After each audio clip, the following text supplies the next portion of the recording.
The thing about using a looper on stage is that every song, well, yes, there's that. It can just fall apart and you just go, well, yeah, I messed that up, so we're just going to have to start this whole process over. Yeah. And every song is like twice as long because you have to build it from scratch. Yes. And so rather than just be like, oh, well, you know, I'll just start playing the song right at the start, wherever the intro and verse begins. It's like, well, I have to do the bass line and I have to do the chords and then I have to do this little fill thing and then I'll start the song. And so that's what I did. I did a cover of The District Sleeps Alone Tonight by the Postal Service. Nice.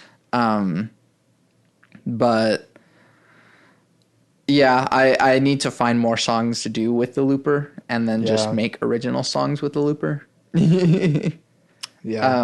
But I'm still kind of figuring it out.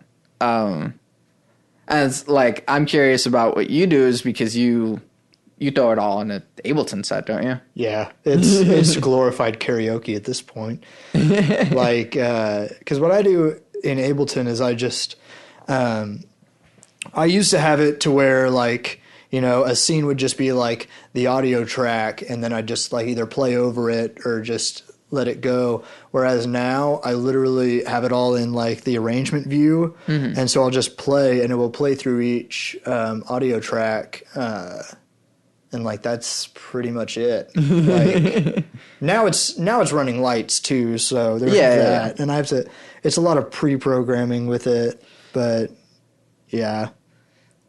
I mean, 'cause I know how complex it gets to just like map out a show and then like time it and then. Well, the cool thing is like I can make it to where like for mine, I can make it to where exactly from like start to finish, it's like, you know, 40 minutes. So like I can do a 40-minute set with it. Yeah. Yeah. But do you even get time to like talk in between? No, I like make time in between each one to talk. And like none of them, I think the only one that starts off where I need to sing like almost immediately is like the last one. All right, well. So like. You've already done all your talking. Yeah. And I'm like, thank you so much. It's a god awful small affair. Yeah. But yeah. So like I just set it up to where like in between I can do that and then like it'll come in with like a drum beat or something like that. Yeah. I have a hard time like figuring out, maybe it's just that like I haven't done it very much yet, but like just figuring out what to do on stage. Yeah. 'Cause so part of like my product, I guess, is the fact that I'm selling authenticity. Mm-hmm. That which all artists try to do to a certain extent. Yeah, but like this podcast is part of my product. I'm selling who I am. I say like a lot, and you're just gonna have to deal with that. Yeah. So the podcast itself and the music that I make is just a part of like who I am. Yeah. And even though a lot of the music that I make is not situations that I have specifically been in fact, most of my songs are hypothetical situations that I decided to write a song about. Yeah, but you are really upfront with that too. Yeah, exactly. And so whenever I'm on stage, I'm wondering if I'm like, should I be louder or bigger than I feel right now? Or do I just like acknowledge the smallness of what's going on? Yeah. I don't know. That's a good point. 'Cause like, do you normally play like standing or sitting? Standing. Standing? Okay. Cool. I didn't know if you were one of those people that like sitting with your guitar doing that's kind of uncomfortable. Music. I am not a fan of people who do that. No. Yeah, because like for me, like my music is like dancey and like crazy. So like I kind of just go crazy. And a year ago, whenever, because Scott Booker stayed through like my set at Metro Music Fest last year. So like I went into his office like the next week just to like thank him. and then wound up talking to him and Derek about just like music and like influences and stuff like that. And Derek really turned me on to Gil Manterra's Party Dream, which is this band that existed from like 1999 to like 2012-ish. And they basically did what I'm doing right now, which is like, you know, dressing up in crazy costumes and just having a lot of fun on stage doing this like weird 80s thing. Yeah. But they were doing it when it like was really not cool. Yeah. Because like it's becoming cool to do this 80s thing again. Not to the... Well, yeah, in the 90s, like it was like, screw all this performance stuff, you know. Yeah. Nirvana and whatever. Yeah. And boy bands and the Spice Girls. Like, no, because like for them too, like they would have all these weird like gimmicks that they would do. Like they'd wear like, you know, those old 80s like across the entire eyes sunglasses and like wear spandex on stage, even though they're only playing to like 300 people. But like I'm still convinced that they were the greatest band in the world. And just they got fucked over by, you know, management and stuff like that. Yeah. Which is why at least the internet has made it easier for people to not get screwed over by management or like... Because they don't have management. Yeah. It's like, who needs a record label? Chance the Rapper doesn't. Fuck Chance the Rapper. I'm not... Like... That kind of stuff is cool, like, oh, hey, Chance the Rapper, but, like, at the same time, I'm just kind of like, whatever. Like, stop going on and on about how independent you are. Well, sure. But, like, I bring that up just because it's like... Yeah. You won't get screwed over by a producer or a record label if there's no one there to screw you over. Yeah. Yeah. But then there are also managers that can, like, really help you. Yeah. Like Scott Booker. I always think about, like, what if a band, like, you know, is like, hey, tour with us, and then, like, you know, I have to, you know, take all the calls, and I have to do everything. Yeah. That's when I'm like, maybe I should have a manager, you know? And I'm sure Chance the Rapper still has a manager, he's just not a label. Yeah. Because I guarantee he's not taking all those calls from like BOK Center about tour booking and everything like that. Yeah, geez, that sounds like a nightmare. I'm not taking those calls. Yeah, no. That's the way I am. I'm like, I'll need a manager at some point. Sure. Not now, especially, but anyways, like right now, your like stage persona is obviously like bigger than you actually are. Yeah. And how do you do that, I guess? I don't even know. It just kind of started like, you know, watching bands with a lot of stage presence. They were usually bigger than they were. And I was like, I kind of want to get me some of that, you know? So I'm like, you know, bands like Bleachers or like, Gil Manterra's Party Dream, especially, like, it was comprised of two guys, Gil Manterra, and then who was like, you know, doing everything technologically. So he'd be like, this was before like Ableton and everything. They were using Roland, I think it was an MC like 3000, like a MIDI composer. So like it would send MIDI out to like drum machines and everything like that. Like very, you know, before computer music. Yeah. Like he had to set everything up in this groove box, you know. And then the singer was Ultimate Donnie. So like, you know, he was making it seem like they were just this huge band, you know, when like, they got to where they were pretty big. They were selling out places that like, you know, major record label artists couldn't really sell out. But yeah, so like they would just like, you know, be bigger than what they were. And then like for me, I'm just like, it's kind of gotten to this point where I'm like, I no longer care what people think of me. So I'm kind of like, yeah, sure, I'll just dance like an idiot on stage. and act like I'm this huge rock star when Yeah. everyone in the audience knows that I'm not. Yeah. It's, you know, we had the conversation before the Topicana set with the sound guy, because he was like, oh, the guy before you, like, he only did a 20-minute set, and he did it 20 minutes early, so you guys can, like, either wait until, like, your set time, or you can play your set twice. And then I was like, or we could just bullshit some songs, you know? Double the bullshit, double the fun. Like, because that's kind of the way I am. Like, the more you bullshit, the more people will buy into it. Especially nowadays. Yeah. Like, with all this fake news shit that's going around. Sure. But I mean, like, because even now, like, again, I'm trying to think about how I can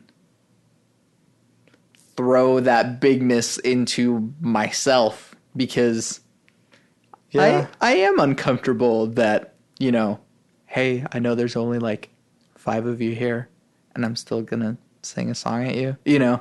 That's the thing too, is like, I've had a lot of those, like, oh, there's only 5 people here. And then I started being like, well, if there's only 5 people here, then I want to give those 5 people a really, really memorable experience, so that there will be more than 5 people next time. Yeah. You know, like, and I'm going to keep talking about Metro Music Fest, because that's been one of my best shows to date. The Sonic Water stage that we were playing on, great stage to play on, because it had a lot of foot traffic from both sides. Yeah. So, like, when I started my solo set, my brother was the only person in the audience. And then by the end of it, there were probably like 75 people watching me. Yeah. So, you know, in a festival aspect like that, you can really draw a nice crowd just by, you know, being something different. Yeah. Like, you know, I don't think anyone else was dressing up in, you know, red leather, you know, spandex and, you know, like a stupid looking jacket dancing around to some 80s music, you know? Yeah. You know, I don't think anyone at that festival was singing John Parr's St. Elmo's Fire in the correct key, not lip synced. Sure. You know? And making a point that, hey, this is the only time you'll ever hear this in the correct key, not lip synced. Okay. He was one of those artists back in the 80s that got big off of one song and wasn't really that good. Yeah. So, like, he still performs, you know, now, but, like, I think he's lowered it like a fifth. It's so not cool now. And, like, back when he would perform it in the 80s, it was all the, like, top of the pop stuff. So, like, he'd just lip sync it. You know, one of those people like Lamal, who, like, Never Ending Story is his...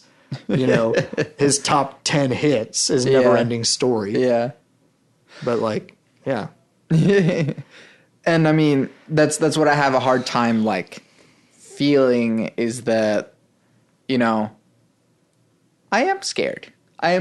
Like, I'm worried that people like my music. That's why I try to make it good. Yeah. But I mean, like, it's the same thing that I'm doing here, that, you know, whenever I talk about, well, hey, you know, I feel like we should, you know, just have a normal conversation with people. Yeah. I'm not changing that in any way whenever I do go on stage and I'm like, hey, instead of actually like talking to people, I'm going to sing a song at you now. Yeah. Yeah. You know, authenticity is weird. Yeah. And it's weird. And I mean, it makes it easier to have a stage persona like Johnny Extreme to be a complete asshole but not mean it. Yeah, like, and that's kind of the thing with like Johnny Extreme is like, you know, I talk on stage like this, like I'm from California, you know, I'm from the Sunset Strip, dude.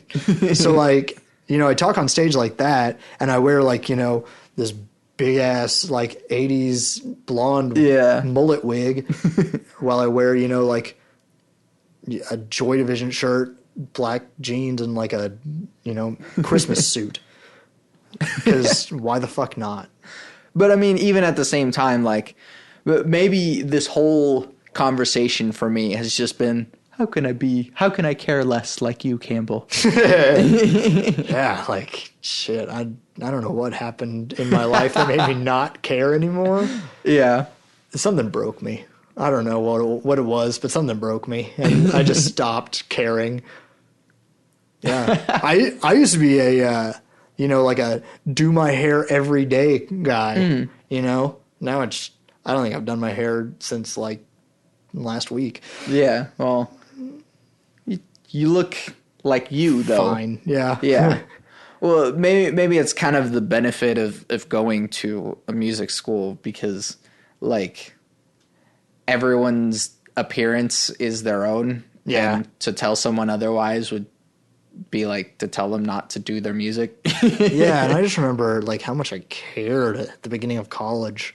Yeah. I think college is what broke me. Yeah. Well, because, I mean, now, once again, you're wearing a flowery scarf. Yeah. And I'm not saying that, like, as, like, a, how dare you make a fashion mistake and wear a flowery scarf. It's like, nah, dude, this is who you are. Yeah. And you're wearing a flowery scarf. Yeah. And that's great. Yeah, it's just, I don't know. Things are just weird. Life is weird. Like, I just remember, like, when I started college, I would always make sure, like, my socks were matched, whereas, like, I don't think I've matched a pair of socks in, like, 2 years You're now. wearing a burgers sock. I got one sock with burgers and one sock with, like, pizza and beer on it. Okay, well, at least they're both food. Yeah. That matches. I was like, gotta match something. Food, there we go. Yeah. I don't even know, like, why am I sitting? I slouched so much. How'd that even happen? No, yeah, it's just one of those things, things. Because eventually, the talk show is going to be a persona. Yes, yeah. And I want to even do, like, some of those, like, weird street pranks, where, like, people... Bird up. The worst show on television. God, Eric Andre... What I've discovered about, like, Topicana Ice Cream is we're doing to the music industry what he's doing to society. Like, we're going to fix the music industry by, like, anally fisting it. Like, just how Eric Andre is going to fix society by, like, anally fisting it. Well, I mean, it's just like, here's what you think television is. I'm on television anyways, and fuck it. Well, and, like, have you heard his original concept for the show? I haven't really even watched the show, but... Yeah, like, I started and I was like, this is kind of cool. And then I just became, like, obsessed with the weird, like, why would someone do this? Like, why would someone film, a 2-hour interview and only show 2 minutes of it? Like, less than 2 minutes. Yeah. But so, like, the original concept for it was because he was working a temp job, and he was like, "What if someone had, like, a big job, like a talk show host, and treated it like a temp job?" Ah. So, like, that's why a lot of the first season is, like, you can tell he doesn't give a shit. Yeah. Because he's working a temp job. Yeah. So, like, yeah. Which is kind of the opposite of what your talk show is going to be. Is more that, like, well, I don't know that. What is this Johnny Extreme character? So Johnny Extreme, it was originally going to be a band. I was going to make an 80s like hair metal cover band called Johnny Extreme's Pizza Dream. And then I was like, I also wanted to be a talk show host. Obviously, that's never going to happen big scale other than just, like, this talk show that I'm doing. So I was like, why not do it? Yeah. Make it a thing. And I wanted it to be live too. I didn't want it to be like something that was just like videotaped and chopped up. And then it became this thing because no one ever uses the songwriting room downstairs, which is dumb because it's a great room that's relatively inexpensive to use. Mm-hmm. So I was like, no one ever uses this, and I wanted to host shows down there. Mm-hmm. So I was like, hey, I can host shows, and then what whatchamacallit. And then I wanted to have a talk show, so I was like, what if I kind of do both? Yeah. So, and, you know, I love the Eric Andre show, so I was like, what if it was just like this weird pizza-themed talk show? So, yeah. Well, I mean, like, why? Like, why not? Why? Well, like, why pizza? Why Johnny? Why? So, pizza. I mean, pizza is self-explanatory. Here's my thing with pizza. I've worked in 3 pizza restaurants, 2 locations of one of them. So, like, I've had 4 pizza jobs. I eat pizza probably, you know, a good... It used to be more. I used to eat it, like, almost every day, especially when I was working pizza jobs. But, like, I eat pizza probably, like, 3 to 5 times a week. Yeah. So I ingest a lot of pizza. It's one of the few things I really love in life. One of my few luxuries in life. Sure. So I was like, yeah, pizza. It's got to have a pizza-themed talk show. Yeah. And then where did Johnny Extreme come from? I'm trying to remember, like, when I thought Johnny Extreme. Fuck, I don't even know. But I was just like, I wanted to have that, like, the original concept of it was like this 80s hair metal one-hit wonder, you know, that, like, Warrant with, like, Cherry Pie. You know, like, that's their one hit. So, like, someone like that with one hit and then acting like a big shot. Yeah. But he's now, like, a raging alcoholic. Yeah. So, like, that's kind of, like, the character of Johnny Extreme. Mm-hmm. And then the co-host for it is going to be an ex-pro wrestler who's my bodyguard. Because, you know, someone like that feels the need to have a bodyguard. Who's that going to be? The stage name is Muscle Man Mike. It should be Landon Baumgartner. I've talked to him a few times about doing it, and he's seemed down. So, yeah. Yeah, Muscle Man Mike. Just because why not? And so, like, this is also a way for me to figure out, like, once again, like, what am I doing? So, like, I've kind of developed things. It used to be a lot more. Hold on, I'm going to adjust this microphone because it's weird. Microphone's weird. And this is also a way for me to, like, promote the talk show into the ether. So, like, the way I've developed some things. So, like, there's going to be this, like, part of it called See or No. And it's going to be, like, I ask you, like, not even, like, a question. Just be, like, you know, a random thing. Like, Sandra Bullock, see or no. And then have, like, that music from Who Wants to Be a Millionaire whenever the lights come down. That, like, doo-doo-doo. Yeah. And then have, like, Muscle Man Mike have, like, 2 flashlights that he, like, shines over your head. Okay. And so, like, there's that. There was an idea where I would, like, order pizza and then have the interview the pizza guy. Okay. Just, like, on the spot. What other ideas did I had a lot of ideas for this. You know, having that, like, you know, whenever there's, like, the beginning of an award show and it's, like, the host is, like, oh, like, I'm doing something. So, like, it was going to be me, like, ordering pizza at a restaurant. It was like, oh, shit, I have a talk show to host. Like, look at his watch and it's actually, a slice of pizza or something like that. Mm-hmm. So, like, there was that. I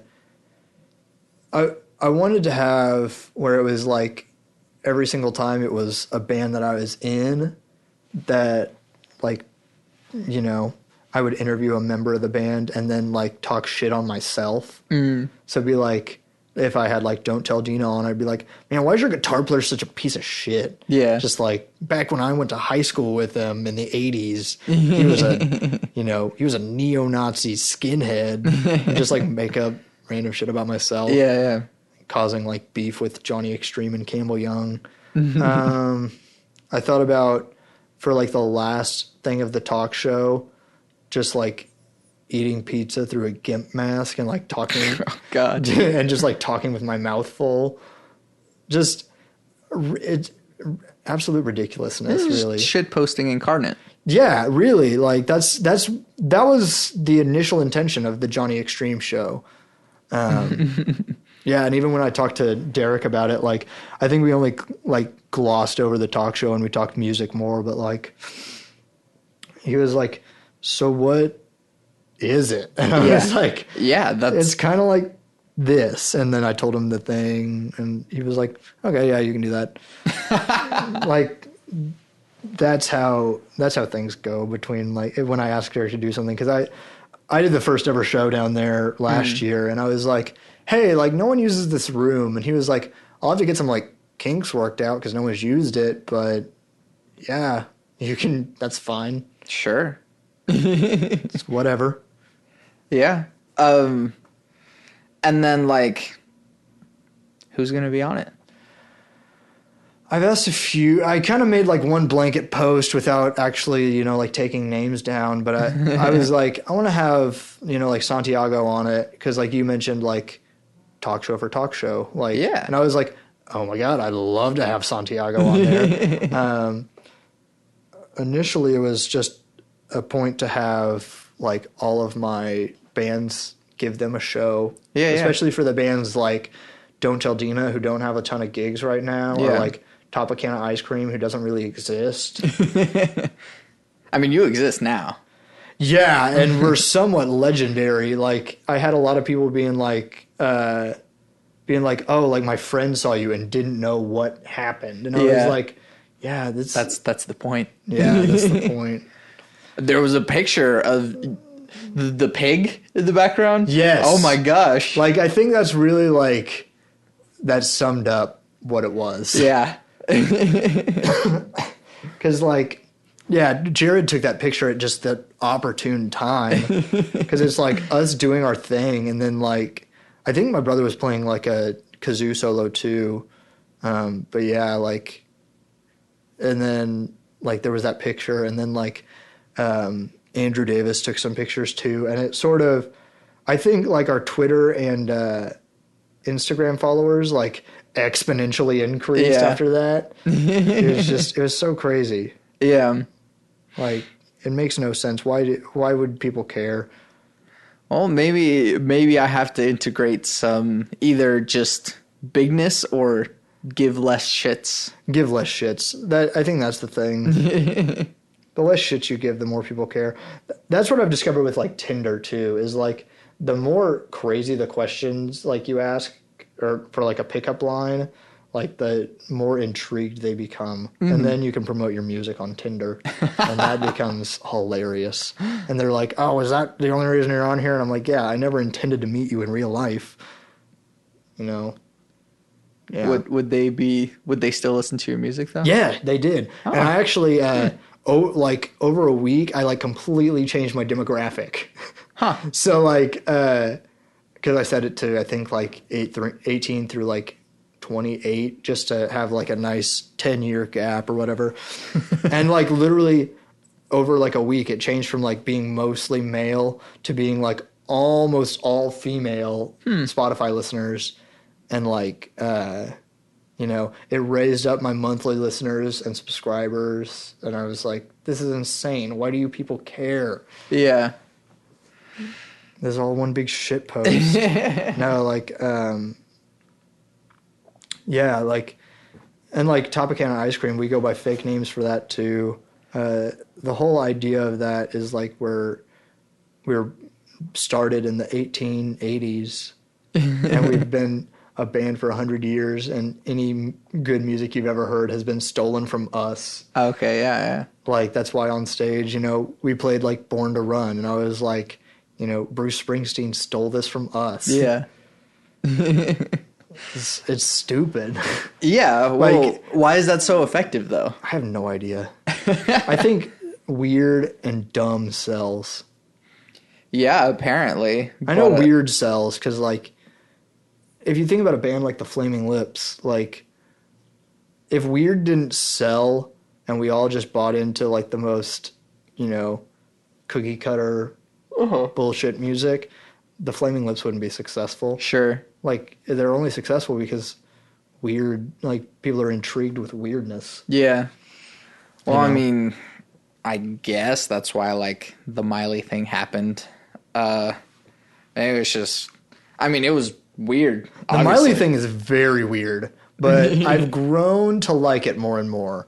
I initially was like, what are they doing? I think that's what everyone was thinking.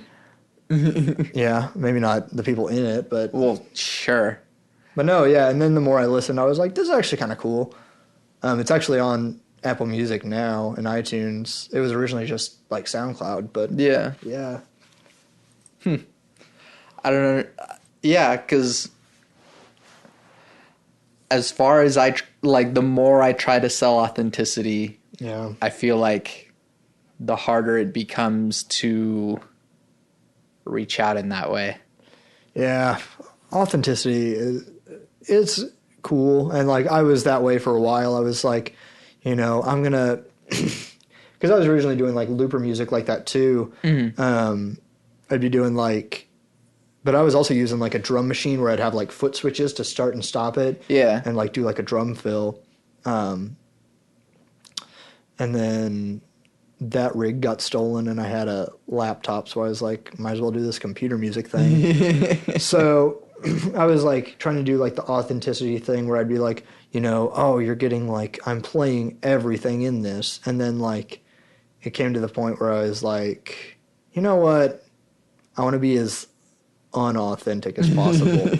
I'm going to do this computer music. You're basically getting glorified karaoke, like, and for whatever reason, that became immensely more successful. Yeah.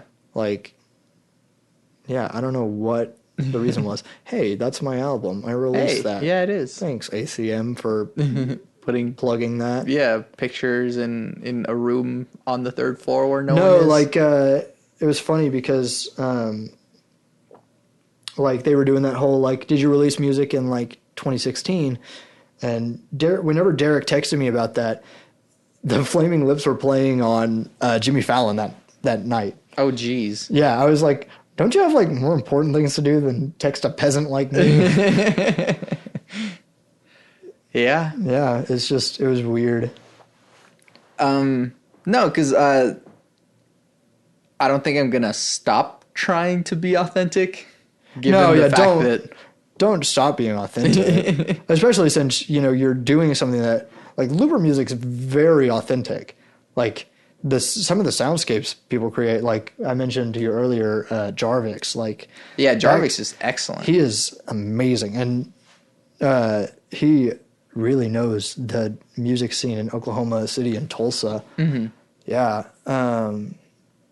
yeah, he just wow.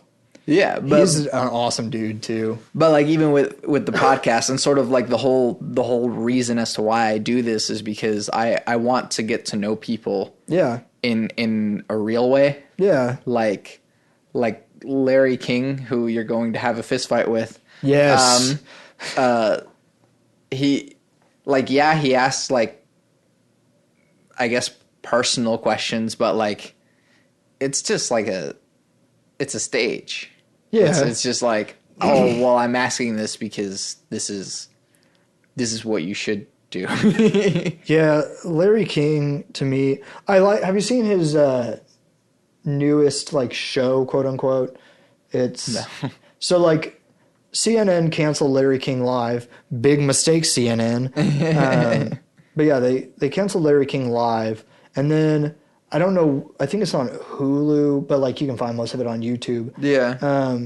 He's got his own new show now that's a lot more personal. And that's what I'd rather see. Yeah, I really like it. He does. He has one with Eric Andre, and Eric Andre kind of rips him to shreds because like is showing how it could be more personal, but like he's not gonna give a serious answer because he's Eric fucking Andre. Yeah. No, like, because like there's one point and he's like asking him all these questions. He's like, who's your favorite talk show host? And he's like, Larry King. And he's like, who's the person you look up to the most? Larry King. And he's like only answering with Larry King. Yeah. So, and like, he starts to get like personal with him, and he's like, I was, growing up in Boca Raton, Florida or whatever. And, he goes, he goes, my dad was like a black surgeon or whatever, and my mom is an Orthodox Jew. And he's like, I'm black and Jewish, I'm bluish. And then he was like, are you really Jewish? And he was like, yeah, I'm circumcised, you want to see? And then like going back into being Eric Andre, Yeah. Yeah, it's just one of those.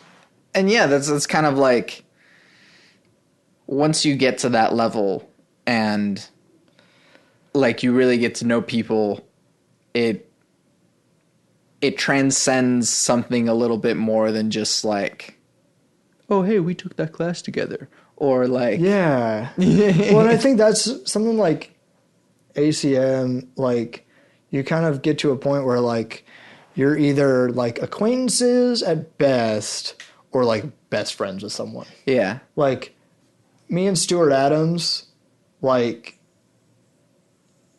it could have gone either way. Like we're basically like best friends now. But like first semester, like you're kind of like acquaintances at best with everyone. Yeah. And then you kind of find the people that you share interests with, and you're like, you're cool. Yeah. And I'm trying to be good friends with everyone, because I think we can. I think that everyone can be good friends, even people that like maybe there's some people that you're just like, nope, we're just not going to click. Sorry, this is not going to happen. Some people, yeah. And that's the way the world works. I mean, there's some people that you just don't click with. Yeah. But I mean, like, I think everyone here is capable of for sure understanding each other. And so in that way, like, that's why the authenticity is important to me. Yeah. Yeah. No, well, and like some people even have like differing views. Like for me, I'm like mastering, just like, get it to the right level, whatever, And whereas you're like, I'm going to save up for mastering. I just am like, why would I spend money on mastering when I could just get it somewhat similar myself? Yeah. Yeah, I'm just self-conscious, and that's just a whole other thing. But yeah. Well, and I also don't aim for my music to be perfect. Yeah. It's like perfectly imperfect. Well, that is a difference. Yes. No, I think that both of us can sort of make that work in our own way. And so that's why there is room for someone like... I'm trying to think of like the biggest persona that isn't like a real...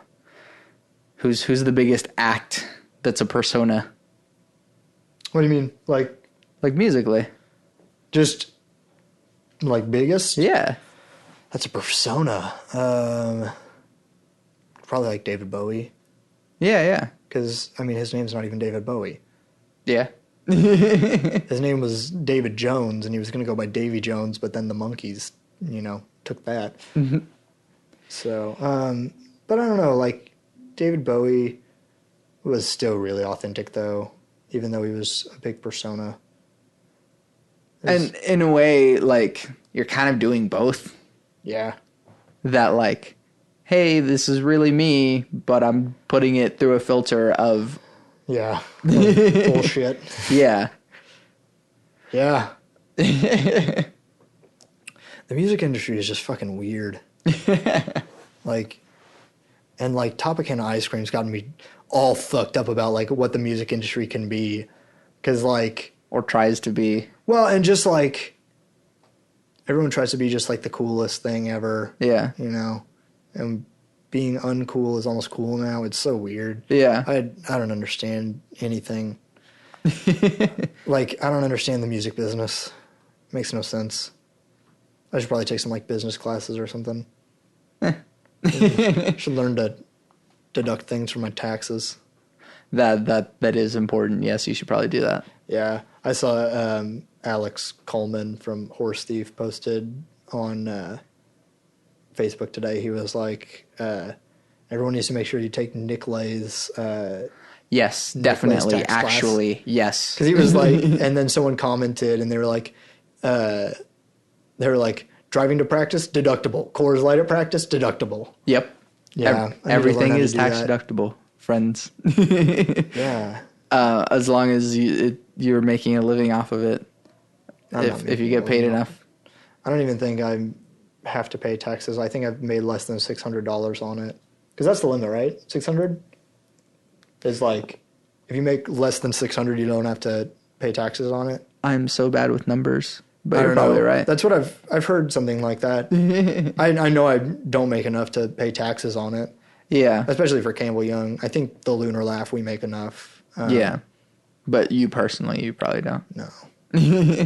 Although we do have we have a gig coming up like in July, and we have to play 2 40-minute sets, but like as a band, we're getting paid $500. And I was like, people pay that much for music? What? Yeah.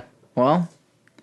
And they were like, or you could do 1 40-minute set and split it between another band. And yeah. we were like, no, we'll just take the 500. We can do 2 40-minute sets. Yeah. Yeah. I think that's another thing is that like you reach out to the right people. That like if you didn't talk to Derek as much as you do, you probably wouldn't like have a talk show obviously in the works. Yeah. For me, like the thing is for me is I'm always like, and I have to explain this to my parents a lot because they'll always be like, why do you spend money on this? And I'm kind of like, you know, if I don't do this now, it'll always just be an idea. Yeah. Especially like with a talk show. Like if I don't do this now when I'm young and stupid and can make mistakes, like I'm never going to live this weird dream that I have to be a talk show host. You know? Yeah, yeah. And so at this point, yeah. Let's make it happen. It takes enough, you know, room to say just fuck it. Yeah. You know? And someone like Derek who like, luckily he likes my music enough, and, you know, knows what I'm doing. Yeah. It's just one of those things that you kind of have to get in good with certain people. Yeah. Because like, I won't say who said it to me, but someone was like, Derek's a dick or whatever. And I was like, what? Yeah. Because he's like one of the nicest guys I've met. Mm-hmm. But that's what I've heard a few people say that about Scott too. I think it's people that have like, you know, just like introduced themselves and like kind of tried to force themselves. Whereas like with Scott, like he saw my set, like he happened to be passing by. Yeah. And like heard it and liked it. Mm-hmm. So like when I went up to him and made that initial like, hey, thanks for staying through my set. And we, like talked music. Like it wasn't me going up to him, you know, like the average ACM student searching for, you know, stardom. Yeah. I was like just trying to make a genuine thank you that turned into like an hour and a half conversation about music. Yeah. With him and Derek. And then, you know, Derek heard my newest album that he really liked. Yeah. Yeah. It's just. So I do honestly think that does stem from an authenticity of just hey, I'm trying to, you know, actually thank you for doing something that I appreciated. Well, and like for Scott to even like stay through my set last year, like he stayed through almost all of it, which I was like, why? It comes back to that, like, why do you give a shit? Yeah, yeah. Like, I'm always like, why? I ask a lot of why questions. Yeah. So I'm like, you know, why do things happen? Yeah. Well, either way, people like it. Yeah. I feel like it's one of those things where like as a person, I'm very authentic, but then once I get on stage is when it's very unauthentic. Yeah. So I think that's where the authenticity stems from. Yeah. Because, I don't know, I feel like on stage, you can kind of bullshit. Yeah. Which is why I like something like Gil Mantero's Party Dream. Yeah. Because they'll like, the lead singer went by Ultimate Donnie, but like his real name's like Richard Elmsworth, Yeah. Or like, David Bowie, like probably one of the most authentic musicians, but would always go by, a different persona. Yeah. Like who else? Prince, I guess, because I mean, yeah. if we're talking about the artist formerly known as Prince. Yeah. The little symbol or whatever. Oh, yeah. Is there, like, what do you call that then? Do you just call him Prince out loud? Or someone like Devo. Like, Devo's fucking crazy. Oh, yeah. Freedom of Choice is an excellent album. Yeah. Anyways, the last question that I usually ask on the second one is, what do you want people to listen to or see or watch or whatever? Of my stuff or just anything? Or just anything, yeah. I've got a list. Gil Mantero's Party Dream. Please listen to it. They have one album that's on iTunes from 2006 called Blood Songs. It's fantastic. Go on their website, partydream.com, and they have all their old merch. You can literally buy their old merch. I bought one of their old EPs, and it's Richard, like it's Ultimate Donnie that still runs it. And he was like, he emailed me back after like my purchase confirmation. He was like, oh, hey, I was like away from the merch. Sorry it took so long. Just like pick one other thing from the website. And I was like, yeah, I'll take like the, live performances DVD. So yeah, that, Book of Love. It's an album by Book of Love. It's so cheesy, but it's so good. I'm just going through my music right now. Freedom of Choice, Devo, always great. Mac DeMarco's got some new stuff coming out. That's awesome. I found this new band called Muna. I don't know how you pronounce it. It's Muna. It's an all-girl group. They're going to be opening for Bleachers on their tour that they're doing. Cool. And I was like, last night I was like checking it out, and I really dig it. Yeah. They're really awesome. Yeah. I don't know what you should see. Go see Power Rangers. I haven't seen it, but that was a fun movie. Have you seen it? Yeah. Is it good? Yeah. Well, it was fun. Yeah. I think it's like It's not like good in the sense of like, 2001: A Space Odyssey. I wouldn't say so, but like, yeah, but it's a movie. It was good. It's enjoyable. It's not a waste of money. Yeah. Yeah. That's good. Yeah. I don't know. What else? Tangerine Dream. They're awesome. And then obviously your music. Yeah, listen to Campbell Young. You can pre-order my album if you want to. It's called The Universe Part 1. Subtext, The Ninja, because it's about a ninja who falls in love and then becomes a party god, which is the stupidest. It's excellent. It's so stupid, it's excellent. That's like Jimmy Jackson. Whenever I initially told him about Topicana Ice Cream, he literally was like, that is so dumb and so awesome at the same time. Exactly. Which is like the appeal of everything. But yeah, you can pre-order it.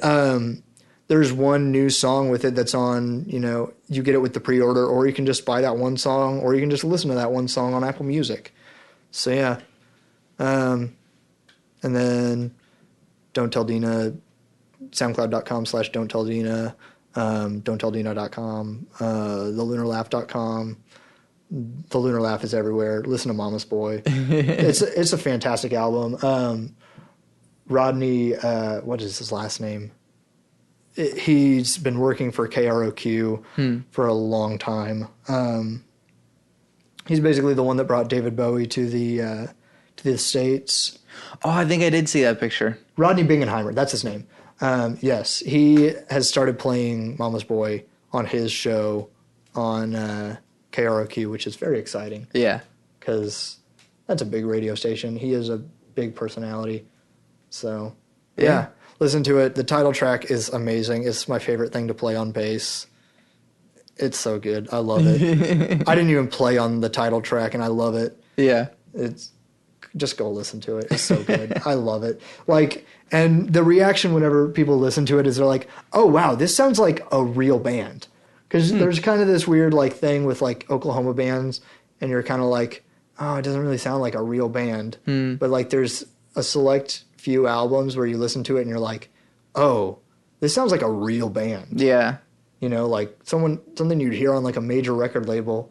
Yeah. Also, Bo Jennings and the Tigers, Back in Town, is a fantastic song.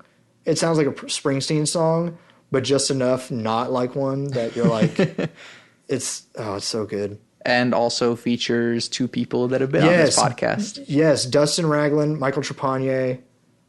Incredible. Yeah. So good. Awesome. Yeah, that's what I recommend. Devo, Book of Love, Gilman Terrace Party Dream. Cannot stress that enough. Someone listen to them. They're the greatest band in the world. I'm convinced. Yeah. And then Muna, M-U-N-A. Yeah. They've got a new album out. It's good. Yeah. Listen to it. I love it. Yeah. Power Rangers. I've been listening to a lot of Everything. Everything? What is that? So hard to describe. They're like British, and the lead singer singing in falsetto all the time, which if you don't like that, then that's also fine falsetto too. But it's like funky rock, poppy. It's also very wordy, so it's almost rap. Is it everything one word or two words? Two words. And they're on like Apple Music and everything? Yeah. Oh yeah, here they are. Yeah. Oh my gosh. It's I feel like the only way to describe it is like it's just everything. Like they have pop influences and rock influences. They have funk influences. If you want to know, it's a genre-defining indie rock outfit based in Manchester. Everything formed in late 2007 around. Okay, we don't have to read the whole thing. I'm gonna stop reading the bio right there because it is very long. Yeah, that looks very long. I just realized how long it is. But no, yeah, I'm actually very interested to look that up. Yeah. Yeah. And then also, I haven't been listening to it as much, but I saw Clipping at Metro. Their clipping is so good. I wish I could have seen them. Oh my gosh. I wish I could have seen them. Like it hit me on a primal level and I danced my ass off. Really? Yeah. Oh yeah. Clipping is so good. And I was like, as soon as I saw that they were playing, I was literally like, what? Clipping? Yeah. Yeah. Oh my gosh. But yeah. Also, some bands that I saw at Metro Music Fest that are very good. Swim Fan. They're very good. Really? They're very good. They're very like Mac DeMarco-esque. They're very, that's all I can say is they're very good. Cool. And then Linka, always a treat. Yeah, played right after Linka's me. very good. The first time I saw them was at one of Tim Burgess's house parties that he was throwing. Yeah. And they had a Donald Trump piñata that the crowd ripped to pieces. Nice. Like, and then as soon as I saw that, I was like, fuck yeah. Yeah. That's actually someone else I need to get on the podcast. Yeah, get the whole band. Like, they're all excellent people. Dan, I don't know their other guitar player. Yeah, I don't know him that much. But both Dan and Linka are excellent people. They're so nice. Anyways, thank you again. Thanks for having being me here. This has been great. It's been super fun talking about stupid and dumb why it's and not awesome. Stupid. Yeah, I dumb guess. and awesome. And so once again, find all of Campbell's stuff. You can find all of my stuff on my website, SantiagoRamones.com. You can see how many times I've said this because it just like rolls off. Yeah. You can find everything that I do on my website, SantiagoRamones.com, which I make music, which you can listen to on there. I also make this podcast, which you will find on there. And I always end it with my three things, which are: love never fails. It's going to be okay. I might be wrong. Very true.